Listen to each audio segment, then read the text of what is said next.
السلام عليكم ورحمة الله وبركاته. إن الحمد لله نحمده ونستعينه ونستغفره ونؤمن به ونتوكل عليه ونعوذ بالله من شرور أنفسنا ومن سيئات أعمالنا. من يهدي الله فلا مضل له ومن يضلله فلا هادي له. ونشهد أن لا إله إلا الله وحده لا شريك له، لا ضد له ولا ند له ولا وزير له ولا معين له ولا مشير له ولا مثل له ولا مثيل له. ونشهد أن سيدنا وسندنا وحبيبنا وحبيب ربنا ومحبوبنا وطبيبنا وطبيب أرواحنا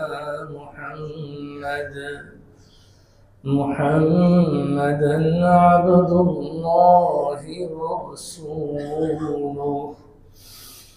الذي أرسله الله تعالى بالحق إلى الخلق بشيرا ونذيرا وداعيا إلى الله بإذنه وسراجا وقمرا منيرا.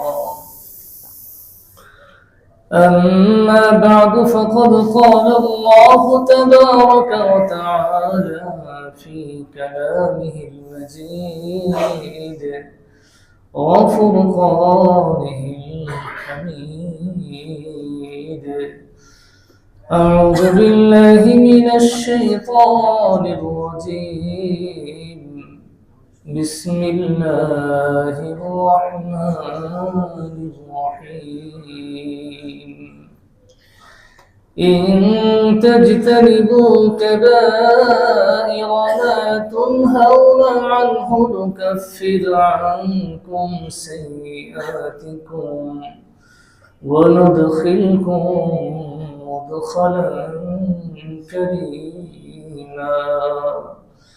آمنت بالله صدقت يا رب العالمين. وقال صاحب القرآن صلى الله عليه وسلم: إذا سرتك حسنتك وإذا أساءتك سيئتك فأنت مؤمن، أو كما قال عليه الصلاة والسلام. وقال تعالى في شان حبيبه ومحبوبه ومعشوقه مخبرا وآمرا: إن الله وملائكته يصلون على النبي يا أيها الذين آمنوا صلوا عليه وسلموا تسليما. সকলে মুহাব্বতের সঙ্গে জোরে আওয়াজে দরুদ ইব্রাহিম করি। আল্লাহুম্মা সাল্লি আলা মুহাম্মাদিন ওয়া আলা আলি মুহাম্মাদ কামা সাল্লাইতা আলা ইব্রাহিম ওয়া আলা আলি ইব্রাহিম ইন্নাকা হামিদুম মাজিদ। اللهم بارك على محمد وعلى آل محمد كما باركت على إبراهيم وعلى آل إبراهيم إنك إنك حميد مجيد الحمد لله ثم الحمد لله الله جل جلاله وعما نواله ودبار على شانه লাখ কোটি শুকর ও সুজুদ যে মহান রব্বুল আলামিন আমাদেরকে দুনিয়াবী সকল কাজ থেকে ফারেক করে এক আল্লাহ রাব্বুল আলামিনের পবিত্র ঘর মসজিদে আসার বসার কোরআন ও সুন্নাহ থেকে কিছু আলোচনা শোনার এবং আমাকে বলার সুযোগ দান করলেন। এজন্য সে রব্বুল করিমের দরবারে তার এই শিখানো বাক্যে কালিমাতুশ শুকর আদায় করি আলহামদুলিল্লাহ। মুহতারাম হাজিরিন, বিগত জুমায় আপনাদের সামনে যে আলোচনাটি করতেছিলাম, যেহেতু শেষ করতে পারিনি, আলোচনা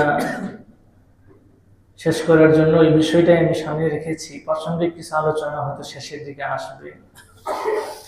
আলোচনার বিষয়বস্তু ছিল গুনাহের ক্ষতি এবং গুনাহ থেকে বেঁচে থাকার উপায়। আপনাদের সামনে যে আলোচনাগুলো করা হয়েছিল, গুনাহের পরিচয়, গুনাহ কাকে বলে এবং গুনাহ কত প্রকার ও কি কি। গুনাহ দুই প্রকার বলা হয়েছিল, কবিরা এবং সগীরা গুনাহ। এরপরে সব ধরনের গুনাহ কি মাফ হয় কিনা এটাও একটা বিষয়, এবং গুনাহ থেকে বেঁচে থাকার উপায়, কয়েকটি উপায় শেষের দিকে বলার চেষ্টা করবো ইনশাআল্লাহ। তো যে পর্যন্ত রেখেছিলাম আপনাদের গুনাহের ক্ষতি, এই আলোচনার প্রথম 5টি ক্ষতি, অনেকগুলো ক্ষতি রয়েছে, আমি 5টি ক্ষতি বলার চেষ্টা করবো। 1 নম্বর হচ্ছে, কেউ যদি গুনাহ করে, সেটা সগীরা হোক কবিরা হোক, গুনাহ করলে 1 নম্বর যে ক্ষতি, মানুষের স্মরণ শক্তি, তার মুখস্থ শক্তি কি যায়, কমে যায়, তার স্মৃতি শক্তি দুর্বল হয়ে যায়। অনেক যুবক ভাই দেখবেন কলেজে পড়ে, ভার্সিটিতে পড়ে, তাদের এই সমস্যা আমাদের কাছে এসে বলে যে বুঝে পড়ে কিন্তু কি থাকে না, মনে থাকে না। অনেক ইয়ং জেনারেশন, যে বয়সে তার স্মৃতি শক্তি ভালো থাকার একটা বয়স থাকে মানুষের, আরজালি উমর বলা হয় আরবিতে। 70-80 হয়ে গেলে মানুষের স্মৃতি শক্তি আস্তে আস্তে কি হয়ে যায়, দুর্বল হয়ে যায়, অনেক জানা জিনিস ভুলে যায়। এই মাত্র একটা কাজ করেছে, পরের মুহূর্তে ভুলে যায়, একটা বয়স থাকে। কিন্তু স্বাভাবিক যে বয়সে মানুষের স্মৃতি শক্তি ভালো থাকে, ওই বয়সেও গুনাহের কারণে মানুষের স্মৃতি শক্তি কি হয়ে যায়, দুর্বল হয়ে যায়। হযরত ইমাম শাফিঈ রাহমাতুল্লাহি আলাইহি অনেক বড় বুজুর্গ ছিলেন, যার ইমামের এক ইমাম মুহাম্মদ ইবনে ইদ্রিস আশ-শাফিঈ 150 হিজরিতে জন্ম। কত হিজরিতে জন্ম? মাত্র 7 বছর বয়সে হাফেজ হয়েছেন। কত বছর বয়সে? তো তার মেধা খারাপ না ভালো? তারপরেও তার উস্তাদ হযরত ওয়াকি ইবনে জাররাহ রাহমাতুল্লাহি আলাইহি, হাদিসের কিতাবে রাবীদের যত নাম দেখবেন সনদের ভিতরে ওয়াকি ইবনে জাররাহ রয়েছে। মুসলিম খুলবেন, সহিহ মুসলিম, সহিহুল বুখারী, দেখবেন প্রচুর নাম ওয়াকি, হাদাসানা ওয়াকি। ওয়াকি রাহমাতুল্লাহি আলাইহি ছিলেন হযরত ইমাম শাফিঈ রাহমাতুল্লাহি আলাইহির উস্তাদ এবং ইমাম আযম আবু হানিফা রাহমাতুল্লাহি আলাইহির সাথে। হযরত ইমাম শাফিঈ বলেন, শাকাউতু ইলা ওয়াকিইন সুআ হিফজি, আমি আমার উস্তাদ হযরত ওয়াকি রাহমাতুল্লাহি আলাইহির কাছে আমার স্মৃতিশক্তির দুর্বলতা সম্পর্কে অভিযোগ করলাম। তার কাছে মনে হয়েছে আরো স্মৃতিশক্তি দরকার, এই জন্য তার কাছে দুর্বলতা আছে। আসলে আমাদের দৃষ্টিতে তার অনেক স্মৃতিশক্তি। তো হযরত ওয়াকি রাহমাতুল্লাহি আলাইহি, হযরত শাফিঈ নিজে বলতেছেন, ফাওসানি ইলা তারকিল মাআসি, আমাকে আমার উস্তাদ হযরত ওয়াকি ইবনে জাররাহ বললেন, আমাকে নসিহত করলেন, আওসানি ওসিয়ত করলেন, উপদেশ দিলেন, ইলা তারকিল মাআসি, গুনাহ ছেড়ে দাও। স্মৃতি শক্তি বাড়াতে চাও, 1 নম্বর আমল তোমার কাজ কি হবে, গুনাহ ছেড়ে দাও। কারণ তুমি দ্বীনি ইলম শিখতেছো, ফা ইন্নাল ইলমা নূরুম মিন ইলাহি, ইলম হচ্ছে আল্লাহ প্রদত্ত একটা নূর। শুধু কোরআন শরীফ মুখস্থ করে ফেলেছো এটা ইলম না, পুরো বই মুখস্থ করে ফেলেছেন এটা ইলম না। ইলম কি বলা, কাগজের বই মুখস্থ করার নাম ইলম না। ইলম হচ্ছে নূর, আল্লাহ প্রদত্ত একটা নূরের নাম, আলোর নাম। আর নূরুল্লাহি লা ইউতা লিআসি, আল্লাহর এই নূর কোনো নাফরমানকে দেওয়া হয় না, কোনো গুনাহগারকে দেওয়া হয় না। এজন্য আমাদের সমাজে দেখবেন ইলমের শাব্দিক অর্থ জ্ঞান, জ্ঞানের মানুষের অভাব নাই, কথা বলে না। কিন্তু জ্ঞান মানুষকে যে কাজগুলো থেকে তাকে বাধা দেয়, ওই কাজ সে বেশি বেশি করে, কথা বলে না। এজন্য এলেমের অর্থ, ওই জ্ঞান শব্দের ভিতরে এলেমের যে আসল অর্থ সেটা জীবনে খুঁজে পাবেন। এলেম বলতে যেটা বোঝায় এটা শুধু পুঁথিগত বিদ্যার নাম না। কিসের নাম না? পুঁথিগত বিদ্যার নাম না। যে এলেম অনুযায়ী মানুষকে আমলে উদ্বুদ্ধ করে না, যে এলেম মানুষকে নিষিদ্ধ কাজ থেকে বাঁচাতে পারে না, সেটা প্রকৃত অর্থে আসমানি এলেম না। কি না? আসমানি এলেম না। হযরত ইমাম মালিক রাহমাতুল্লাহি আলাইহি মদিনার ইমাম ছিলেন। ইমাম উদ-দারুল হিজরা বলা হয়। 93 হিজরিতে জন্ম, 87 হিজরিতে ইন্তেকাল। মদিনায় সারা জীবন কাটিয়েছেন। হাদিসের খেদমত করেছেন, মসজিদে নববীতে বসে হাদিসের কিতাব পড়েছেন। জীবনে কোনোদিন মসজিদে হারামের সীমানায় জুতা পায়ে দিয়ে হাঁটেন নাই। এই মহব্বত, এই ভালোবাসা নিয়ে আমি যেখান দিয়ে জুতা পায়ে দিয়ে হাঁটবো, হতে পারে রাসূল এখান দিয়ে হেঁটে গেছেন, তো রাসূলের পায়ের উপরে আমার জুতা পড়তেছে। কতটুকু মহব্বত ছিল সেই ইমাম মালিক রাহমাতুল্লাহি আলাইহি। তার ছাত্র ছিলেন ইমাম শাফি রাহমাতুল্লাহি আলাইহি। তাকে বলতেছিলেন, ইন্নী আরাল্লাহ কদ আলকা আলা কলবিকা নূরান। আমি দেখতে পাচ্ছি, ইমাম শাফি তখন ছোট ছিলেন, আমি তোমার দেখতে পাচ্ছি তোমার ভিতরে আল্লাহ তাআলা ইলমের নূর দান করছেন। কাজে ফালা তুফিহু বিজুলমাতিল মাসিয়া, এই গুনার অন্ধকার দিয়ে তুমি নিভিয়ে দিও না। গুনার অন্ধকার দিয়ে, তার মানে তুমি যে ইলম শিখতে আসছো, ইলমে হাদিস বা ইলমে কোরআন শিখতে আসছো, গুনাহ করলে গুনাহের অন্ধকার তোমার ভিতরে আসলে এই ইলম তুমি কখনো পাবে না। তো বোঝা গেল গুনাহ করলে মানুষের স্মৃতি শক্তি দুর্বল হয়ে যায়। এজন্য যদি স্মৃতি শক্তি কেউ বাড়াতে চাই, মুখস্থ বিদ্যা বাড়াতে চাই, এক নম্বর কাজ কি হবে? গুনাহ ছেড়ে দিতে হবে। এজন্য দেখবেন যারা জন্ম অন্ধ, জন্মগত ভাবেই অন্ধ, তাদের স্মৃতি শক্তি ভালো। কেন? তাদের গুনাহের কাজ, বিশেষ করে চোখের গুনাহ হয়। আর যতগুলো গুনাহ মানুষ করে, সবচেয়ে বেশি গুনাহ হয় দুইটা অঙ্গের দ্বারা। একটা হচ্ছে চোখের দ্বারা, এবং লজ্জাস্থানের দ্বারা, এবং জবানের দ্বারা। এই তিনটা অঙ্গের দ্বারা বেশি গুনাহ হয়। চোখের গুনাহ বেশি হয়, জবানের দ্বারা প্রচুর গুনাহ হয়। মিথ্যা কথা বলে, মানুষ গীবত করে, অপরের বদনাম করে, উৎসারণা করে, নানান বিষয়, তুহমত, গীবত, শিকায়েত, চুগলখড়ি, পরনিন্দা, মানুষের উপরে জুলুম, কটুবাক্য, গালিগালাজ সব মুখের দ্বারা হয়। এজন্য রাসূল হাদিসে বলেছে, মাইয়াজমাল লিমা বাইনা লিহিয়াইহি ওয়া মা বাইনা ফারজাইহি আজমানাহুল জান্নাহ। যে ব্যক্তি তার এই জবান এবং দুই রানের মধ্যস্থিত অঙ্গ অর্থাৎ লজ্জাস্থানের হেফাজত করার জামিনদার হবে, আমি আল্লাহর রাসূল সাক্ষী দিচ্ছি, আজমানাহুল জান্নাহ, আমি তার জন্য জান্নাতের জামিন হয়ে যাব। কথাটা ছোট, কিন্তু আমলটা বহুত বড় কঠিন কাজ। আল্লাহ তাআলা আমাদের সকলকে তৌফিক দান করুন। 2 নাম্বার, গুনাহের ক্ষতি, রিজিক থেকে বঞ্চিত হওয়া। কি হওয়া? গুনাহ করলে মানুষ কি থেকে বঞ্চিত হয়ে যায়? রিজিক থেকে বঞ্চিত হয়ে যায়। ইবনে মাজাহ শরীফের 4022 নম্বর হাদিস, হযরত সাওবান রাদিয়াল্লাহু তাআলা বলেন, ক্বালা রাসূলুল্লাহ সাল্লাল্লাহু আলাইহি ওয়াসাল্লাম, রাসূলুল্লাহ সাল্লাল্লাহু আলাইহি ওয়াসাল্লাম বলেছেন, লা ইয়াজিদুল উমর ইল্লাল বির। নেকির কাজ মানুষের হায়াত বাড়িয়ে দেয়। তার মানে কি? আপনার 80 বছর 82 বছর হয়ে যাবে, তার মানে 80 বছর বয়সে আল্লাহ তাআলা আপনাকে এমন আমল, এমন নেক আমল করার তৌফিক দান করবে যেটা 120 বছর বয়স পাইলে আপনি করতে পারতেন। এটা হলো বরকত। হায়াতের ভিতরে বরকত হবে নেকির মাধ্যমে। কিসের মাধ্যমে? নেকির মাধ্যমে। আর ওয়ালা ইয়ারুদ্দুল কদরা ইল্লা দুআ। দোয়া তাকদীরকে পরিবর্তন করে দেয়।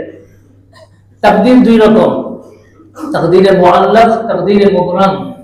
তাকদীরে মুআল্লাক যেটা ঝুলন্ত থাকে, মানুষের নেক আমলের মাধ্যমে, দান সদকার মাধ্যমে, দোয়ার মাধ্যমে আল্লাহ তাআলা ওই বিপদ কি দেন, যেটা ঝুলন্ত থাকে ওটা কাটিয়ে দেয়। যেমন আপনার মনে করেন তাকদীরে ছিল যে আপনি নামাজ পড়ে বের হবেন মসজিদ থেকে, আর অলওয়েজ গেটের উষ্টা খাবেন, কথা কথা, ঠিক আছে না? তখন গাড়ির সাথে আপনি লেগে যাবে, তাকদীরে লেখা ছিল। কিন্তু আপনি মসজিদ দান করে বের হয়েছেন, অথবা মসজিদ থেকে বের হয়ে কোনো গরিব মিসকিনকে দান করেছেন, অথবা কোনো ভালো কাজ করেছেন, অতিরিক্ত 2 রাকাত নফল নামাজ পড়ে বের হয়েছেন, কথার কথা। আল্লাহ তাআলা ওই নেক আমলের মাধ্যমে, দোয়ার মাধ্যমে আল্লাহ তাআলা কি করে দেন, ওই যে ফারা ছিল, বিপদ ছিল, ওটা কি দেন, দূর করে। আর ওয়া ইন্না রাজুলা লা ইয়াহরামুর রিজকা বিযামবি তুসিবহু। আর কখনো কখনো এক ব্যক্তি তার একটি মাত্র গুনাহের কারণে রিজিক থেকে বঞ্চিত হয়। কটা গুনাহের কারণে? একটা মাত্র গুনাহের কারণে রিজিক থেকে বঞ্চিত হয়। বলতে পারে হুজুর কত বড় বড় অপরাধী, দাগি আসামি, লাখ লাখ কোটি টাকা পাচার করে তার আরামে আছে, কথা বলে রিজিক থেকে বঞ্চিত করি। প্রশ্ন আসতে পারে না? আপনাদের করবেন না, আমি আপনাদের প্রশ্ন নিজেই করে নিজেই উত্তর দেই। রিজিক কাকে বলে? আমরা তো শুধু মনে করি খাওয়াটাই রিজিক, কথা বলে এটাই শুধু রিজিক না। রিজিক এটা ব্যাপক শব্দ। রিজিকের ভিতরে আপনার জীবনের আরাম, আয়েশ, খানা দানা, আপনার সম্মান, প্রতিপত্তি, সামাজিক মর্যাদা সবই রয়েছে। যে সমস্ত চোরেরা চুরি করে চলে গেছে মনে করেন, এরা কি মনে করেন ওই আগের যে সম্মান ছিল, মর্যাদা ছিল, এটা আছে তাদের? এটা আমরা যতটুকু জানি তারা হারে হারে টের পাইতেছে, কথা বলেন। যেখানে সেখানে বের হতে পারে না, আগের মতো বড় গলায় কথা বলতে পারে না, কথা বলে না। রিজিকের বরকত উঠাই নেওয়া হবে। আপনি থাকবে প্রচুর অঢেল সম্পত্তি, কিন্তু আল্লাহ তাআলা আপনাকে এমন একটা রূপ দিয়ে দিবে যে আপনি খাইতে পারবেন না, চোখের সামনে সবাই আছে, দেখবেন যে ভোগ করতে পারবেন না। এটা আরো কষ্টের, কথা বলেন না। আপনার নাই, আপনার সবর আছে, আমার নাই, আর কিসের কি আশা করবেন? আপনার আছে, আপনার সামনে না জানিয়ে আমাদের অভাব নাই, কিন্তু আপনি হাত বাড়িয়ে খেতে পারতেছেন না, কারণ জানেন আপনি খাইলে আপনি ক্ষতি হবে, কথা বলেন না। অস্বস্তিতে ভুগবেন, এটা আরো বেশি কষ্টের, আরো বেশি কি কষ্ট। রিজিকের বরকত উঠায় নেওয়া হবে। গুনাহ করলে কি হয়ে যায় ভাই? রিজিক উঠায় নেওয়া, রিজিকের বরকত উঠায় নেওয়া হয়। 3 নাম্বার গুনাহের ক্ষতি। মাদারিজুস সালিকিন কিতাবের ভিতরে 3য় খণ্ডের 248 পৃষ্ঠায় রয়েছে। 3 নাম্বার যে ক্ষতি, অন্তর মরে যাওয়া। মানুষের অন্তর গুনাহ করলে অন্তর কি যায়? মরে যায়, এবং মানুষ অপমানিত হয়, মানুষের কাছে কি হয়? অপমানিত হয়। হযরত ইমাম আব্দুল্লাহ ইবনে মুবারক রাহমাতুল্লাহি আলাইহি, যিনি বহুত বড় মুহাদ্দিস ছিলেন, বহুত বড় ফকিহ ছিলেন, 6 মাস হাদিসের কিতাব পড়াতেন, 6 মাস জিহাদ করতেন কাফেরদের বিরুদ্ধে। ইমাম আযম আবু হানিফা রাহমাতুল্লাহি আলাইহির ছাত্র ছিলেন। ইমাম আযম আবু হানিফার উস্তাদ হযরত ইমাম আহমদ ইবনে হাম্বলের উস্তাদ ছিলেন কে? আব্দুল্লাহ ইবনুল মুবারক রাহমাতুল্লাহি আলাইহি।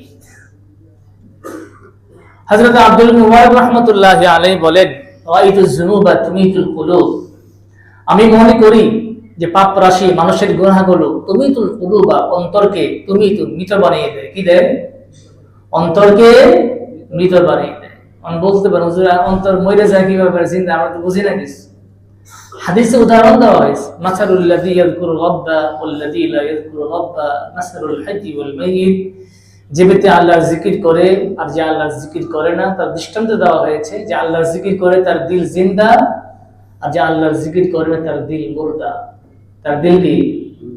জিন্দা দিলে আল্লাহর কথা ভালো লাগবে, দ্বীনের কথা ভালো লাগবে, কোরআন সুন্নাহর কথা আপনার কি লাগবে? ভালো লাগবে। আর যে অন্তর মইরা যায়, তা আপনার কাছে এগুলো ভালো লাগবে না, এর উল্টাটা কি লাগবে? কারণ আপনি নিজের মনকে, বিবেককে প্রশ্ন করেন যে আপনার দিল চিন্তা না মুর্দা, আপনি নিজে জবাব পেয়ে যাবেন, কথা বলেন না। যদি ভালো লাগে থাকে কোরআনের আলোচনা, তাহলে বুঝবেন যে আমার দিল কি আছে? এখনো জিন্দা আছে। আর যদি কোরআনের কথা শুনলে ভালো না লাগে, দ্বীনের কথা শুনতে ভালো না লাগে, বুঝবেন আমার দিল কি? মুর্দা। হযরত ইমাম আব্দুল মুবারক বলেন, রাআইতুজ যুনুব তুমিতুল কুলুবা, আমি মনে করি যে মানুষের গুনাহগুলো মানুষের অন্তরকে মৃত বানিয়ে দেয়। ওয়াকাদ ইউরিসুজ যুল্লা ইদমালুহা, এবং সব সময় যদি কেউ গুনাহ করতে থাকে, তাকে তার জীবনে অপমান নিয়ে আসে। যে গুনাহ কাজ করে এবং গুনাহটা তারা প্রকাশ পেয়ে যায়, সবাই জেনে যায়, সে তার ফ্যামিলির কাছে, তার সমাজের চোখে, তার বন্ধু বান্ধবের কাছে ছোট হয়ে যায়, কথা বলেন। আপনি একটা অপরাধ করছেন, অপরাধ করে সমাজে প্রকাশ পেয়ে গেছে, আপনার একটা ভাইরাল হয়ে গেছে, সবাই জানে, আপনি ভিতরে ভিতরে কি জানেন? ছোট হয়ে যান না? অপমান বোধ করেন। ওয়াকাদ ইউরিসুজ যুল্লা ইদমালুহা, সদা সর্বদা দায়েম কেউ যদি গুনার কাজ করতে থাকে, তার ভিতরে অপমান নিয়ে আসে, লজ্জা নিয়ে আসে। ওয়া তারকুজ যুনুবি হায়াতুল কুলুব, আর পাপকে ছেড়ে দেওয়া এটা অন্তরকে বাঁচিয়ে রাখে। অন্তরকে কি রাখে? আপনার টাকা পয়সা নাই, সামাজিক তেমন কোনো স্ট্যাটাস নাই, মর্যাদা নাই, কিন্তু আপনি ডাল ভাত খান দিনের বেলা, সারাদিন পরিশ্রম করেন, আসার সময় দিন আনে দিন খান আপনি, কিন্তু সমাজে আপনার আলাদা একটা আত্মমর্যাদা বোধ আছে, কথা বলে না। আর যে দুর্নীতির টাকা, কালোবাজারির টাকা, স্মাগলিং এর টাকা, হারাম টাকা, অবৈধ টাকা দিয়ে সে মার্সিডিজ গাড়ি হাঁকায় আসে, দামি দামি হয়তো আপনার সামনে দামি মাছটা সে নিয়ে যায়, আপনি হয়তো চায় ফেল করে টাকায় রেখে আনতে পারেন না, কিন্তু সে যে খাইতেছে প্রত্যেকটা ঢোক হারাম লোক না, মানুষের রক্ত বেচা টাকা, সে হারাম টাকা উপার্জন করে খাইতেছে। এর ভিতরে জীবনে কোনোদিন বরকত নাই, শান্তিও নাই, আরামও নাই, কোনো সম্মান নেই, কারণ সে নিজেও জানে আমি যা খাইতেছি পুরোটাই আরাম। আর সে গুনাহ করতে করতে এটা কি গুনাহ মনে করে না, কি মনে করে না, গুনাহ মনে করে। মানুষ একটা অপরাধ যখন করতে থাকে, অপরাধ করতে করতে তোর কাছে অপরাধ কি লাগে না? এই যে জিয়াউল হাসান মিডিয়াতে যেটা আসছে, সত্য মিথ্যা আল্লাহ তাআলা ভালো জানে, 1030 জন মানুষ সে নিজে মারছে, তো তার কাছে এটা খেলা মনে হয়েছে। কি মনে হয়েছে? মানুষকে গুলি করে রক্ত বের হইলে এরপরে সে বিলের ভিতরে, খালের ভিতরে, নদীর ভিতরে ফালাই দিয়েছে, এটা তার কাছে আনন্দ লাগছে, কি লাগছে? মানুষের স্বভাব এটা হতে পারে, কথা বলেন? মানুষ না, যে মানুষের আকল এটা কোনোদিন মেনে নেবে না, আপনি যত বড় অপরাধী বলুন। ওয়াখাইরুল লিনাফসিকা ইসয়ানুহা, আর নফস বা কুদরতির অনুসরণ না করাই খাইরুল লিনাফসিক, তোমার জন্য ভালো। মন যা চাবে তাই করতে পারবেন না, মন যা চাবে তার উল্টা করবেন। শীতের দিন মন চাবে না তাহাজ্জুদের নামাজ পড়ি, মন চায়, কষ্ট হয়, কিন্তু তারপরেও মনের বিরুদ্ধে গিয়ে আপনি ঠান্ডা পানি হোক বা গরম পানি, ঠান্ডা পানির সাথে মিশায়া হোক, যেভাবে ওযু করে যখন নামাজে দাঁড়াইছেন, ইবলিস বেজার হয়েছে, কিন্তু যিনি খুশি হওয়ার তিনি খুশি হয়ে গেছে, কথা বলেন? আর যদি আপনি লেপ মুড়ি দিয়ে শুয়ে থাকেন, ইবলিস কি হবে? খুশি হয়ে যাবে, কিন্তু যিনি বেজার হওয়ার তিনি কি হয়ে যাবে? ইবলিস বেজার হলে আমার লাভ, ইবলিস খুশি হলে আমার তো কোনো লাভ নাই। তবে খাইরুল লিনাফসিকা ইসয়ানুহা, নাফরমানি ছেড়ে দিলে, যদি তুমি গুনার কাজ ছেড়ে দাও, খাইরুল লিনাফসিক, তোমার জন্য এটাই কি ভালো।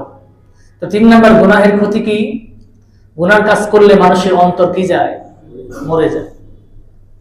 4 নাম্বার, গুনাহ করলে মানুষের লজ্জা শরম কমে যায়, কি যায়? গুনাহ যে করে, গুনাহ করতে করতে এক সময় বাবার সামনে খাইতো না সিগারেট, কথা বলে? যখন গুনাহ করতে করতে এক সময় এটা তার কাছে গুনাহ মনে হয়, তখন বাবার সামনে সিগারেট খাওয়া শুরু করে, কথা বলে? একটা সময় ছোটবেলায় আমরা দেখছি মুরব্বীদের সামনে কেউ সিগারেট খাইতো না, দেখছেন? শালা দুলাভাইয়ের সামনে সিগারেট খাওয়া সাহস করে না। এখন কি শালা দুলাভাই সে সম্পর্ক? দুলাভাই আগে দেয়, শালা খাও, জামাতের সাথে খায়, ঠিক আছে না? মসজিদে জামাত না বললো, সিগারেটটা জামাতের সাথে খায়, দল বান্ধে খায়, বন্ধু বান্ধব মিলে। গুনার কাজ করলে কি হয় ভাই? লজ্জা শরম কমে যায়। হযরতে আবু মাসউদ আনসারী রাদিয়াল্লাহু তাআলা আনহু বলে, সহিহুল বুখারীর হাদিস 5690 নম্বর হাদিস, قال النبي صلى الله عليه وسلم, রাসূলুল্লাহ সাল্লাল্লাহু আলাইহি ওয়াসাল্লাম বলেন, ইন্না মিম্মা আদরাকা الناس من كلام النبوة الأولى إذا لم تستحي فاصنع ما شئت, যখন তোমার লজ্জা থাকবে না, ফাসনা মা শিতা, তখন তোমার যা মনে চায় তাই করতে পারো। যখন তোমার কি থাকবে না, পরিবারের সকল মিলে, আগে শুক্রবার দিন সিনেমা হইতো, এখনো হয়, কথা বলেন না? হয়, আমি জানি না, বলতে পারবো না। আগে হয়তো এটা জানি আমি, কম হয়, এখন তো প্রয়োজন নাই, হাতে হাতে সিনেমা, ঠিক আছে না? সপ্তাহে একদিন তো দেখার কিছু নাই, এত মিডিয়া কম ছিল। এমন কোন সিনেমা আজ পর্যন্ত দেখাইতে পারবেন আমাদের বাংলাদেশের সিনেমা ইন্ডাস্ট্রি, বলিউড কোন, হলিউড কোন, আরো যা যা আছে, আমি আপনাদের মতো নাম জানি না, জানবার আগ্রহ নেই, যে কোন সিনেমার ভিতরে মানে ছেলে মেয়ে মিক্সিং নাই, এরপর সেখানে গান বাজনা নাই, মারামারির অ্যাকশন কোনো মার নাই, নায়ক নায়িকা নাই, অশ্লীল কোনো দৃশ্য নাই, এমন কোন সিনেমা দেখাইতে পারবেন? কথা বলে না। সামাজিক সিনেমাই বলেন, আর থ্রিলার সিনেমাই বলেন, অ্যাকশন ধর্মী সিনেমাই বলেন, না যাই বলেন আপনারা, এমন কোন সিনেমা আছে যে সিনেমাতে এগুলো নাই? তো এগুলো আপনি ইউটিউবে বাবা দেখতেছে, মা দেখতেছে, মেয়ে দেখতেছে, ভাই দেখতেছে, পরিবারের সকলে মিলে সিনেমা দেখতেছে, টিভি নাটক হইতেছে, সিনেমা হইতেছে, আর এই দৃশ্যগুলোর সাথে সামনে চলে আসতেছে, কেউ হয়তো নিচে হইতেছে, কেউ অন্যদিকে মুখ ফিরিয়ে নিতেছে, কিন্তু দেখতেছে কিনা? কথা বলে। কিন্তু ওইটাও আস্তে আস্তে কি হয়ে যায়, ওই যে অন্যদিকে ফিরে যাওয়া ওই দৃশ্যের সময় বা নিচু হয়ে যাওয়া মাথা, এটাও আস্তে আস্তে কেটে যায়। বাবা মার সামনে, ছেলে মেয়ের সামনে ওই দৃশ্যগুলো যখন একত্রিত হয়, বাবা মার সামনে সন্তানের লজ্জা, সন্তানের সামনে বাবা মার লজ্জা থাকে? কথা বলেন না কেন? এইভাবেই এটা নর্মালাইজড হয়ে যায়। কি হয়ে যায়? নরমাল। কি হয়ে যায় ভাই? গুনার কাজটা সহজ লাগে এবং এটা গুনাহ মনে হয় না, লজ্জার কাজ লজ্জাজনক মনে হয় না। তখন বাবা মার সামনে এমন কাজ সন্তান করে বসে, বা সন্তানের সামনে বাবা মা এমন গুনার কাজ করে বসে যেটি কল্পনা করা যায় না। এজন্য হাদিসে অপরে হাদিস আল্লাহ রাসূল বলেছেন, হায়াউ শুবাতুন মিনাল ঈমান, লজ্জা হচ্ছে ঈমানের অঙ্গ। লজ্জা কিসের অঙ্গ? যখন তোমার লজ্জা থাকবে না, এক লজ্জা না থাকার কারণে হাজার গুনার কাজ তোমার দ্বারা সহজ হয়ে যাবে। কি হয়ে যাবে ভাই? সহজ হয়ে যাবে। এই গেল 4 নাম্বার। 5 নাম্বার, গুনার কাজ করলে অন্তরে দাগ পড়ে যায়। অন্তরে কি পড়ে যায়? অন্তর এটা একটা প্লেট, স্বচ্ছ একটা কাচের প্লেট মনে করে। এখানে আপনি দাগ দিলে দাগ বসবে, আর যদি এটাকে নির্মল পরিচ্ছন্ন রাখতে চান সেটাও করতে পারবেন। গুনাহ না করলে পরিচ্ছন্ন থাকবে। যখনই বান্দা গুনার কাজ করে অন্তরে এটা কি পড়ে যায়? কালো দাগ পড়ে। রাসূল করিম সাল্লাল্লাহু আলাইহি ওয়াসাল্লাম বলেন, ইবনে মাজাহ শরীফের হাদিস, আন আবি হুরায়রা রাদিয়াল্লাহু আনহু রাসূলুল্লাহ সাল্লাল্লাহু আলাইহি ওয়াসাল্লাম قال ان المؤمن اذا اذنب, যখন কোন মুমিন কোন গুনার কাজ করে, কারাত নুকতাতুন সাউদা ফি কলবিহি, অন্তরে একটা কালো দাগ পড়ে যায়। কিসের দাগ? কলমের কালি যেন সাদা কাপড়ে বললে সবাই দেখে, ওরকম অন্তরে একটা কি পড়ে যায়? কালো দাগ পড়ে যায়। ফাইন তাবা ওয়া নাজা, বান্দা যদি গুনার কাজ করে ফেলছে ভুলে, শয়তানের ধোঁকায় পড়ে বা তওবা করে, ওয়া নাজা, এবং সে গুনাহ ছেড়ে দেয়। কি দেয়? যে গুনাহ করছিল আল্লাহর কাছে তওবা করছে এবং গুনাহ ছেড়ে দেয়। ওয়াস্তাগফার, আল্লাহর কাছে ক্ষমা প্রার্থনা করে, আল্লাহর হাবিব বলেন সুকিলা কলবুহু, তার অন্তর সাফ হয়ে যায়। দাগ পড়ছিল, দাগটা কি যায়? পরিষ্কার পরিচ্ছন্ন হয়ে যায়। আর ফাইদা, দেখেন না আপনারা হোয়াইট কালি, এখন তো হোয়াইট বোর্ড, এখন তো ব্ল্যাক বোর্ড নাই, হোয়াইট বোর্ড কালি লিখছেন, এরপরে আবার কি করছেন? ডাস্টার থাকে না, মুছে দিয়েছেন। আগে কালো দাগ ছিল, এটা কি গেছে? মুছে গেছে। বান্দা তওবার মাধ্যমে, গুনাহ ছেড়ে দেওয়ার মাধ্যমে এবং ইস্তেগফারের মাধ্যমে ওই কালো দাগ কি হয় না? ডাস্টারের কাজ করে ইস্তেগফার। বুঝাইতে পারতেছি ভাই? আর ফাইন জাদা, একটা গুনাহ করছে, তওবা করে নাই, গুনাহ ছাড়ে নাই, ইস্তেগফার করে নাই, আরো করছে, আরেকবার করছে, তো জাদা, এই কালো দাগ বাড়তে থাকে। কালো দাগ কি? একটা কালো দাগ, এবার আবার কালো দাগ, ওই কালো দাগের আবার কালো দাগ, পাশে কালো দাগ, পুরা এই স্বচ্ছ কাচের মতো যে কলমটা ছিল পুরাটাই কালো হয়ে যায়। কি হয়ে যায়? ফাযালিকা রা, কোরআনে কারীমে আল্লাহ রাব্বুল আলামিন যে রা শব্দের কথা বলেছেন, কাল্লা বাল রানা আলা কুলুবিহিম মা কানু ইয়াকসিবুন, এই আয়াতে সেই রান, রান মানে জং, মরিচা, মরিচা, এই অন্তরে পড়ে, জং পড়ে, মরিচা পড়ে। লোহার ভিতরে যেরকম পানি পড়লে মরিচা পড়ে, কথা বলেন না, পরে সেটা কি করতে হয়? রডের ভিতরে যদি পানি পড়ে, বৃষ্টির পানি, শেষ, নষ্ট হয়ে যাবে। আগুনে দিতে হয়। কোথায় দিতে হয়? আগুনে দিয়ে সেটা কি করে? মরিচা কাটে। বান্দা গুনাহ করলে ওই শাস্তি স্বরূপ জাহান্নামের আগুনে জ্বলতে হবে।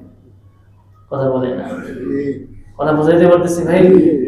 এরপরে যখন দূর হবে, ওই যে ঈমান আনছিলেন, ওই ঈমানের বদলে দিলেন জান্নাতে যাবেন। কিন্তু যখন মরিচা কাইটা পড়ে, লোহা যেমন মরিচা পড়লে আগে ওর কাজ চলে না, আগে মরিচা দূর করতে হয় আগুনের ভিতরে দিয়ে, ঠিক আছে না? মরিচা দূর করার পরে এরপরে লোহা সেটা আগুনে কি করা হয়? একদম লাল টকটকে বানিয়ে পরে বাইরে আনা হয়। যারা কামারের কাজ করে দেখেন, আপনার শহরের মানুষ রেডিমেড জিনিস বুঝবেন না এগুলা। গ্রামগঞ্জে যায় দেখবেন, হাট বাজারে, হাটের দিন কি বেছে? দা, কেসি, খুন্তি বেছে না, উড়াল, এগুলো অনেকেই বানায়, অনেকেই জং পড়ে যায়, দাঁড় করে নিয়ে আসে, আগুনে পোড়ানো হয়। তো বান্দা গুনার কাজ করলে এই জংওয়ালা গুনাহের শরীরকে আল্লাহ জান্নাতে দিবে না, আপনাকে জাহান্নামে আগুনে পোড়াবে। পোড়ানোর পরে জং দূর হবে যখন, এরপরে ঈমানের বদৌলতে কোথায় যাবে?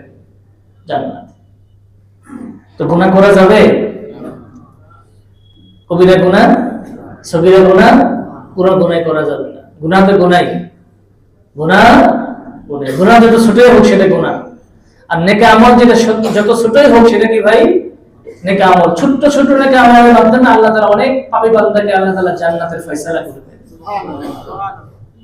আবার ছোট্ট গুনাহ যেটা আপনি গুনাহ মনে করেন নাই, বনি ইসরাইল এক নারীর ঘটনা আছে। এক মহিলা ছিল যে বিড়াল বাইরে রাখতো, খাবার দিত না, আবার ছাইরাও দিত না, খাবারও দিত না নিজে, আবার ছাইরাও দিত না যে ছাইরাতে পরের বাড়িতে গিয়ে বা রাস্তায় ঘাটে গিয়ে সে তার রিজিক খেয়ে সে বাঁচক, কোনোটাই করতো না, কষ্ট দিত। অনেক নেকা আমল ছিল, কিন্তু একটা নিরীহ বিড়ালকে কষ্ট দেওয়ার কারণে আল্লাহ তাআলা ওই মহিলাকে জাহান্নাম দান করছে। গুনাহ, সে গুনাহ মনে করতো না এটা। আবার বনি ইসরাইলের এক বেশ্যা মহিলা, পতিতা মহিলা, যে খারাপ কাজ অসামাজিক কাজ করতো, একটা কুকুরকে, এটা বুখারী শরীফে ঘটনা, বানানো ঘটনা, এক কুকুরকে পানি পান করার কারণে, যে কুকুরকে মানুষ দূর দূর করে তাড়িয়ে দেয়, এটা মাখলুক, বিড়াল আল্লাহর মাখলুক, কুকুর আল্লাহর মাখলুক। এই কুকুরকে পানি পান করার কারণে আল্লাহ তাআলা সেই একটি অসামাজিক কাজে লিপ্ত মহিলাকে, পতিতা মহিলাকে আল্লাহ তাআলা জান্নাতের ফয়সালা করেছে। এজন্য কোন গুনাহকে গুনাহ ছোট মনে করবেন না, এবং কোন নেকির কাজকে কি মনে করবেন না ভাই ছোট মনে। কোন গুনাহর কাজ করবেন না, কোন নেকির কাজ ছাড়বেন না। কোন গুনাহর কাজ করবেন না, কোন নেকির কাজ ছাড়বেন না। এরপর আমার 3 নম্বর আলোচনা ছিল সব গুনাহ কি মাফ। আমরা যদি গুনাহ করি সব গুনাহ কি আল্লাহ তাআলা মাফ করবেন? সূরা নিসার 16 নম্বর আয়াতে আল্লাহ রাব্বুল আলামিন ফরমান, ইন্নাল্লাহা লা ইয়াগফিরু আন ইউশরাকা বিহি। আল্লাহ তাআলা তার সাথে কেউ যদি শিরক করে এই গুনাহ কি করবেন না, মাফ করবেন না। ওয়া ইয়াগফিরু মা দুনা যালিকা লিমান ইয়াশা। শিরক ছাড়া যত গুনাহ আছে আল্লাহ চাইলে কি করে দিবেন, মাফ করে দিবেন। কিন্তু শিরকের গুনাহ আল্লাহ কি করবেন না, মাফ করবেন না। এটা আল্লাহর ওয়াদা। কেউ শিরক মুক্ত ঈমান নিয়ে আসে আল্লাহ জান্নাত দান করবেন। শিরক যুক্ত ঈমান নিয়ে আসলে আপনার হাজারো নেকি আমল সব বরবাদ, সবকি বরবাদ। 2 নম্বর সূরা নিসার 31 নম্বর আয়াত, যেটা আমি খুতবায় তেলাওয়াত করেছি। আল্লাহ তাআলা ফরমান, ইন তাজতানিবু কাবাইরা মা তুনহাউনা আনহু।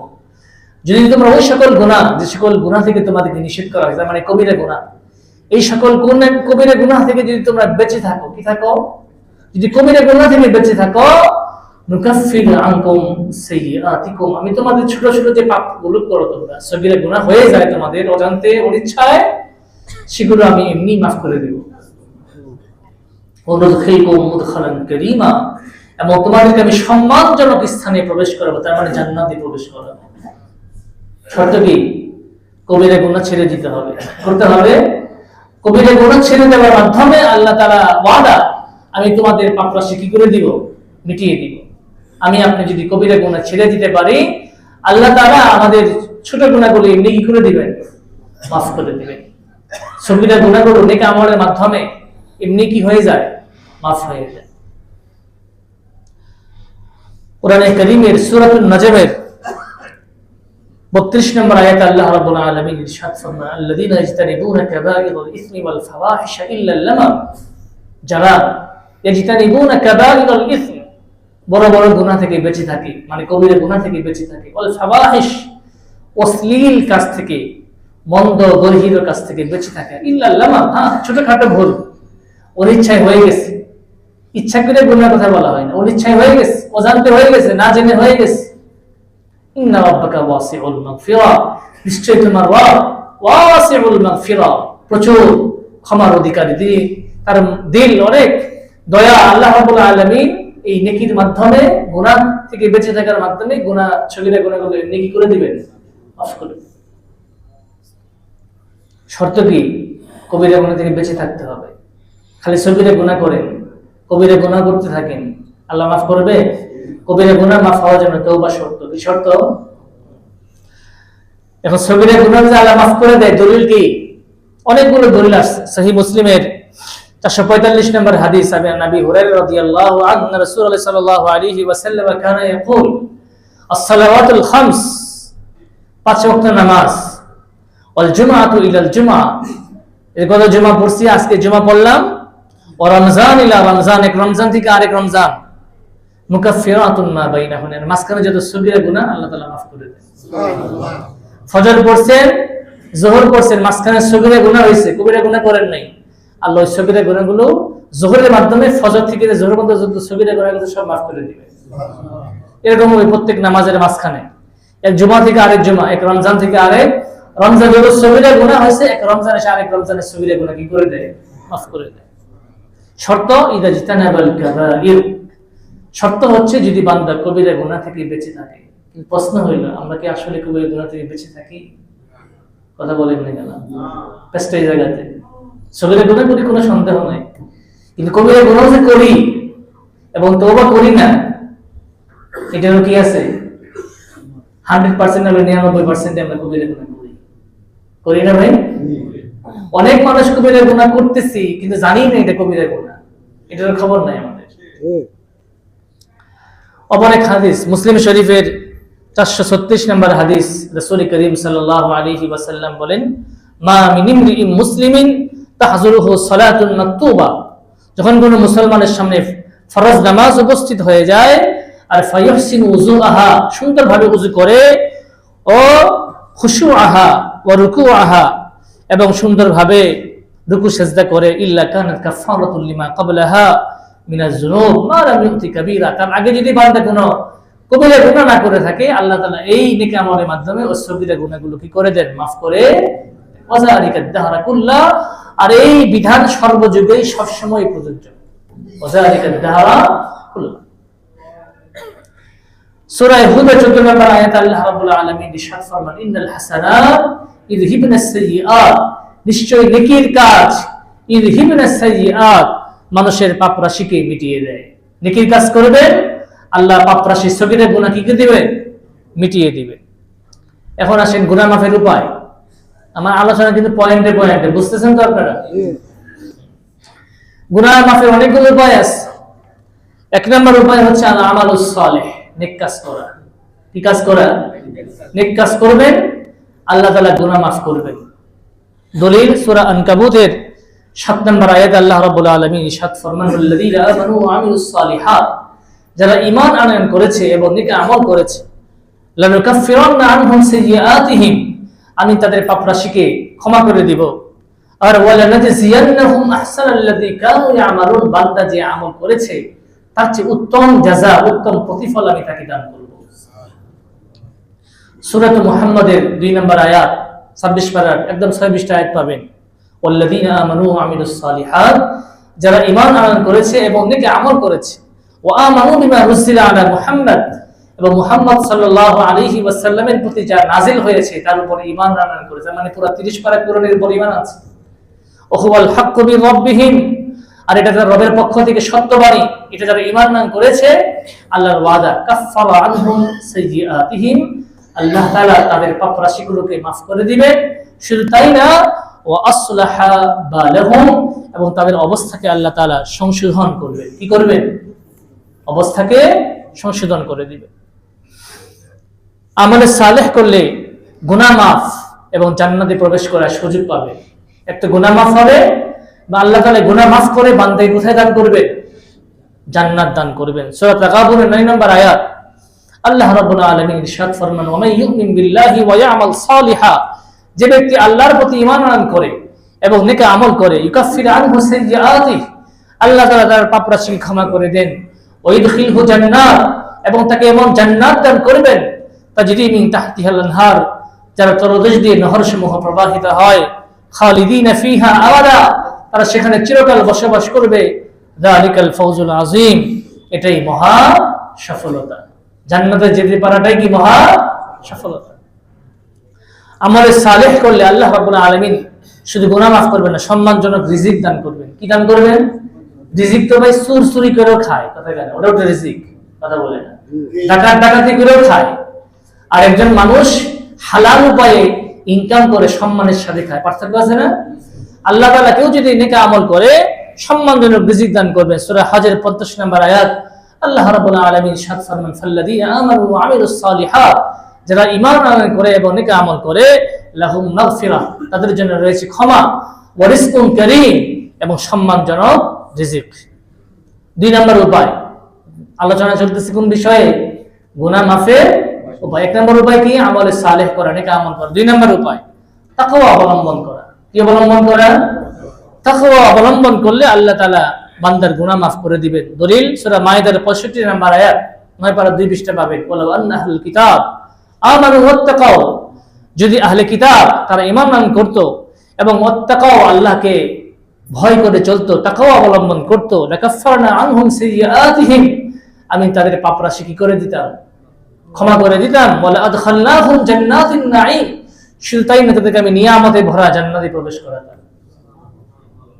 সূরা আনফালের 29 নম্বর আয়াত আল্লাহ রাব্বুল আলামিন ইরশাদ ফরমান, ইয়া আইয়ুহাল্লাযীনা আমানু, হে মুমিনগণ, ইন তাত্তাকুল্লাহ, যদি তোমরা আল্লাহকে ভয় করো, ইয়াজআল লাকুম ফুরকানা ওয়া ইউকাফির আনকুম সাইয়্যাতিকুম, তোমাদের পাপরাশিকে তিনি মাফ করে দিবেন, ওয়া ইয়াগফির লাকুম, তোমাদেরকে ক্ষমা করে দিবেন, আল্লাহু যুল ফাদলিল আযীম, আল্লাহ তাআলা মহা করুণার অধিকারী। সূরা তালাকের 5 নম্বর আয়াত আল্লাহ রাব্বুল আলামিন ইরশাদ ফরমান, মাইয়াত্তাকিল্লাহ, যে আল্লাহকে ভয় করে, ইউকাফির আনহু সাইয়্যাতিহি, আল্লাহ রাব্বুল আলামিন তার পাপরাশি ক্ষমা করে দেন, ওয়া ইউযিম লাহু আজরা, এবং তাকে মহান পুরস্কার, ডবল পুরস্কার দান করবেন। সূরা আলে ইমরানের 31 নম্বর আয়াত, 3 নম্বর বিষয় গুনাহ মাফের রাসূলের অনুসরণ। কার অনুসরণ? জীবনের সর্বক্ষেত্রে কার অনুসরণ করতে হবে? রাসূলের অনুসরণ, কোন নেতার না, কোন খেতার না, ঠিক আছে না? আমরা তো যে দল করি সেই নেতার অনুসরণ করি, তারা বলে, কিন্তু আল্লাহ অনুসরণ করতে বলছেন কাদের? রাসূলের। আল্লাহ তাআলা বলেন, কুল ইন কুনতুম তুহিব্বুনাল্লাহ, হে রাসূল আপনি বলে দিন, যদি তোমরা সত্যিকার অর্থে আল্লাহকে ভালোবাসতে চাও, ফাত্তাবিউনি, কার অনুসরণ করো? আমি রাসূলের অনুসরণ করো। আল্লাহ ওয়াদা করে, ইউহিব্বুকুমুল্লাহ, আল্লাহ তোমাদেরকে ভালোবাসবেন, ওয়া ইয়াগফির লাকুম যুনুবাকুম, এবং তোমাদের পাপরাশি কি করে দিবেন? ক্ষমা করে দিবেন। 4 নাম্বার, মুমিনের একে অপরের জন্য ক্ষমা প্রার্থনা করলে, আমি যদি আপনার জন্য, আপনি আমার জন্য ক্ষমা প্রার্থনা করেন, আল্লাহ রাব্বুল আলামিন বান্দার গুনাহ কি করে দেন? মাফ করে দেন। একজন বান্দা যখন আরেক বান্দার জন্য আল্লাহর কাছে মাফ চায়, আল্লাহ তাআলা ফেরেশতাদেরকে বলেন, তোমরা সাক্ষী থাকো, আমি ওই বান্দার গুনাহ মাফ করে দিলাম। আল্লাহ রাব্বুল আলামিন সূরা ইউসুফের আয়াতে আসছে, ক্বালু ইয়া আবানা আস্তাগফির লানা যুনুবানা, ইউসুফ আলাইহিস সালামের ভাইরা বলতেছিল, ইয়া আবানা, হে আমাদের পিতা, ইস্তাগফির লানা যুনুবানা, আমাদের পাপের জন্য আপনি আল্লাহ তাআলার কাছে ক্ষমা প্রার্থনা করেন, ইন্না কুন্না খাতিন, আমরা ভুল করেছি, ইউসুফের প্রতি আমরা অন্যায় করেছি। ইয়াকুব আলাইহিস সালাম উত্তর দিয়েছিলেন, ক্বালা সাউফা আস্তাগফিরু লাকুম রাব্বি, অচিরেই আমি তোমাদের জন্য আমার রবের কাছে কি করব? ক্ষমা প্রার্থনা করব, ইন্নাহু হুয়াল গফুরুর রহিম, নিশ্চয়ই তিনি ক্ষমাশীল অতি দয়ালু। সূরা আলে ইমরানের 159 নম্বর আয়াতে আল্লাহ তাআলা বলেন, ফাবিমা রাহমাতিন মিনাল্লাহি লিনতা লাহুম ওয়ালাউ কুনতা ফাজ্জান গালিজাল কলব, হে রাসূল আপনি যদি কঠোর ভাষী হতেন, রূঢ় ভাষী হতেন, লানফাদ্দু মিন হাওলিক, সাহাবায়ে কিরাম আপনার পাশ থেকে চলে যেতেন। কাজেই আপনি নরম হন, কি হন? মুমিনদের প্রতি বিনয়ী হন। ফাফু আনহুম, এবং তাদেরকে ক্ষমা করে দেন। ওয়াস্তাগফির লাহুম, তাদের জন্য ক্ষমা প্রার্থনা করেন। ওয়াশাবিরহুম ফিল আমর, এবং তাদের সাথে মশওয়ারা করে কাজ করেন। ফাইদা আযামতা ফাতাওয়াক্কাল আলাল্লাহ, ইন্নাল্লাহা ইউহিব্বুল মুতাওয়াক্কিলিন। 5 নাম্বার, কবিরা গুনাহ থেকে বেঁচে থাকলে আল্লাহ তাআলা কি করে দিবেন? বান্দার গুনাহ মাফ করে দিবেন। দলিল, আল্লাযীনা ইজতানিবুনা কাবাইরাল ইসম, যারা গুনাহর কাছ থেকে, কবিরা গুনাহ থেকে বেঁচে থাকে, বলে ফাওয়াহিশ, এবং অশ্লীল কাজ থেকে বেঁচে থাকে, ইল্লা লামা, ছোট বড় ছোট ছোট গুনাহ হয়ে গেলে আল্লাহ তাআলা সেটা কি করে দিবেন? মাফ করে। সূরা নূহের আয়াত আল্লাহ তাআলা বলে, ইস্তাগফিরু রাব্বাকুম, তোমরা তোমাদের রবের কাছে ক্ষমা প্রার্থনা করো, ইন্নাহু কানা গাফফারা, নিশ্চয়ই তিনি ক্ষমাশীল। 6 নাম্বার উপায় গুনাহ থেকে বেঁচে থাকার, ইস্তিগফার। কি করতে হবে ভাই? বেশি বেশি ইস্তিগফার। কোরআনে কারীমের সূরা আলে ইমরান আয়াত আল্লাহ ইরশাদ ফরমান, ওয়াল্লাযীনা ইযা ফাআলু ফাহিশা, যারা অশ্লীল কাজ করে, আও যালামু আনফুসাহুম, অথবা নিজের নফসের প্রতি জুলুম করে, অথবা যাকারুল্লাহ, আল্লাহকে স্মরণ করে, ফাস্তাগফারু লিযুনুবিহিম, এবং আল্লাহর কাছে তাদের গুনাহের জন্য ক্ষমা প্রার্থনা করে, ওয়া ইয়াগফিরু যুনুবা ইল্লাল্লাহ, আর কে আছে এমন? আল্লাহ ছাড়া মাফ করবে কেউ আছে? ওয়ালা ইউসিরু আলা মা ফাআল, এবং যে গুনাহ তারা করেছে এটা বারবার করে না।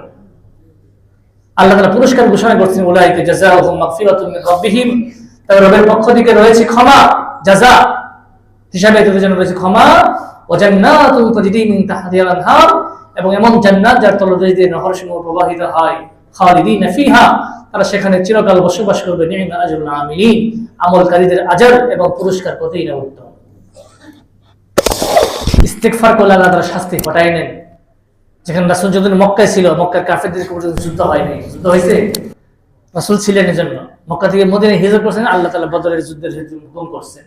ওমা কানা আল্লাহু লিউআযিবাহুম ওয়া আনতা ফীহিম, হে রাসূল আপনি আল্লাহ তাদেরকে শাস্তি দিবেন না। ওয়া আনতা ফীহিম, যতক্ষণ আপনি মুহাম্মদ তাদের মাঝে অবস্থান করবেন। মক্কায় ছিল তখন শাস্তি আসছে। ওমা কানাল্লাহু মুআযিবাহুম ওয়া হুম ইস্তাগফিরুন, এবং আল্লাহ তাআলা কোনো জাতিকে শাস্তি দেন না যতক্ষণ তারা আল্লাহর কাছে ক্ষমা চায়। কি চায়? গুনাহ করবেন এবং গুনাহ করে সিনাজুরি করবেন, আল্লাহ তাআলা ঢিল দিবেন, ঢিল দিতে পারে এমন এমন মার দিবেন যেটা জীবনে কল্পনা করতে পারবে না। যারা খাইছে এরা বুঝতেছে। ঠিক, গুনাহ করে ক্ষমা চাইলে আল্লাহ তাআলা কি করে দেন? ক্ষমা করে দেন। ওয়া আমাল সুআন, যে ব্যক্তি গুনাহ কাজ করলো, মন্দ কাজ করলো, আও ইয়াজলিম নাফসা, অথবা নিজের নফসের প্রতি জুলুম করলো, সুম্মা ইস্তাগফিরুল্লাহ, অথবা আল্লাহর কাছে ক্ষমা চাইলো, ইয়াজিদুল্লাহ গফুরার রহিম, সে আল্লাহকে অতি ক্ষমাশীল এবং দয়ালু পাবে। সহিহুল বুখারী 5668 নম্বর হাদিস, আল্লাহ রাসূল বলেন, ওয়াল্লাহি, আল্লাহর কসম, ইন্নী লা আস্তাগফিরুল্লাহ ওয়া আতুবু ইলাইহি ফিল ইয়াওমি আকসার মিন 70 মাররা, আমি আল্লাহ তাআলার কাছে প্রত্যেকদিন কমপক্ষে 70 বার আল্লাহর কাছে ইস্তিগফার করি। কতবার? রাসূলের গুনাহ ছিল, রাসূল তো মাসুম ছিলেন, নিষ্পাপ ছিলেন, তারপরেও তিনি গুনাহ থেকে মাফ চাইতেন উম্মতকে শেখানোর জন্য, সেজন্য যে তোমাদের গুনাহগার হবে, এজন্য তোমরা বেশি বেশি করবে, আল্লাহর কাছে মাফ চাইবে, এইজন্য বেশি বেশি সাইয়্যিদুল ইস্তিগফার পাঠ করা। 8 নাম্বার, খালেস দিলে তওবা করা। কি করা? আল্লাহ তাআলা বলেন, ইয়া আইয়ুহাল্লাযীনা আমানু তুবু ইলাল্লাহি তাওবাতান নাসুহা, হে ঈমানদারগণ, তোমরা আল্লাহর কাছে তওবা করো। কেমন তওবা? তাওবাতান নাসুহা, খাঁটি তওবা। কি তওবা?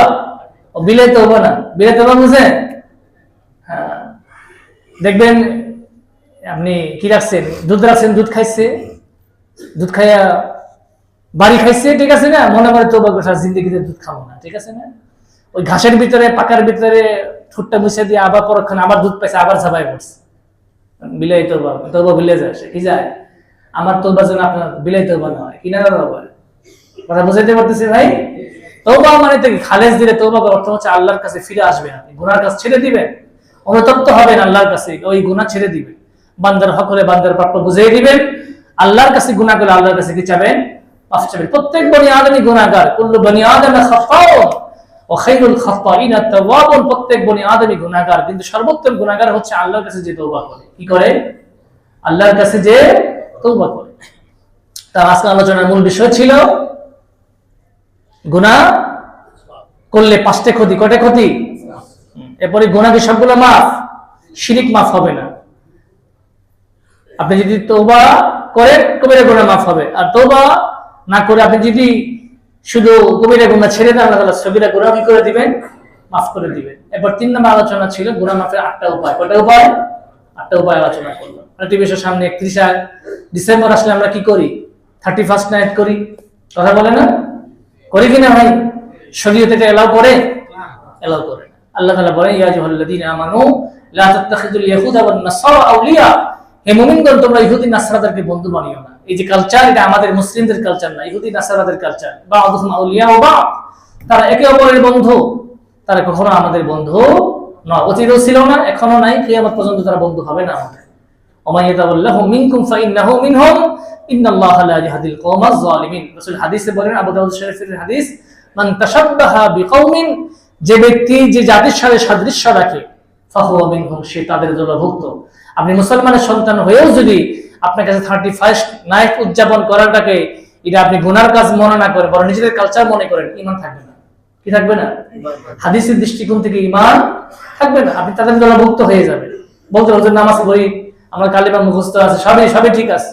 রাসূল বলতেছেন, মান তাশাব্বাহা বিকওমিন, যে জাতির সাথে সাদৃশ্য রাখে, কি রাখে, তাদের কাজটা আপনার কাছে ভালো লাগতেছে, আপনি উদযাপন করতেছেন, রাত 12টায় উঠে আপনি পট্টা ফুটাইতেছেন, পাশের বাসায় বৃদ্ধ মানুষ, অসুস্থ ছোট বাচ্চা রয়েছে, কথা বলে না, সে চিল্লান দিয়ে উঠতেছে, অসুস্থ হয়ে যেতেছে আরো বাড়তি, এই কাজ করার অধিকার আপনাকে দিয়ে দিচ্ছে। এটা রাষ্ট্রীয় আইনও নিষেধ, শরীয়তের আইনও কি ভাই?